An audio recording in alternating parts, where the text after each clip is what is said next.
প্রবল গণ আন্দোলনে দেশ ছেড়ে পালিয়ে যাওয়া সাবেক প্রধানমন্ত্রী শেখ হাসিনার পরবর্তী গন্তব্য কোথায়, এ নিয়েই যত কৌতূহল। নানা গুঞ্জন তো আছেই। সর্বশেষ খবরে জানা যায়, যুক্তরাষ্ট্র ভারতের কাছে জানতে চেয়েছে শেখ হাসিনা কিভাবে কোন ব্যবস্থায় দিল্লিতে অবস্থান করছেন। জবাবে ভারত নাকি বলেছে, খুব স্বল্প সময়ের মধ্যেই মধ্যপ্রাচ্যের কোনো একটি দেশে তিনি চলে যাবেন। এই খবর ঢাকার সরকারি মহলকেও জানানো হয়েছে। 250-টিরও বেশি ডিজাইন অপশন নিয়ে ওয়ালটন স্মার্ট ফ্রিজ, বোঝে আপনার প্রয়োজন। গত 5ই আগস্ট ছাত্র জনতার গণ আন্দোলনে পদত্যাগ করে ছোট বোন শেখ রেহানাকে নিয়ে ভারতে পালিয়ে যান শেখ হাসিনা। বাংলাদেশের সামরিক বাহিনীর একটি বিমানে তিনি দিল্লির কাছে গাজিয়াবাদের হিন্দন বিমান ঘাঁটিতে অবতরণ করেন। এরপর থেকে তিনি কোথায় আছেন তা প্রকাশ পায়নি।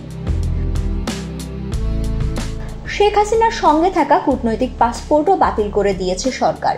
এ ধরনের পাসপোর্টধারীরা ভিসা ছাড়া ভারতে 45 দিন বৈধভাবে থাকতে পারেন। ইতোমধ্যে ভারতে শেখ হাসিনা প্রায় 2 মাস ধরে অবস্থান করছেন। কূটনৈতিক পাসপোর্টে তার বৈধভাবে অবস্থানের মেয়াদও শেষ হয়ে গেছে। এখন তিনি কোন স্ট্যাটাসে দেশটিতে অবস্থান করছেন তা পরিষ্কার নয়।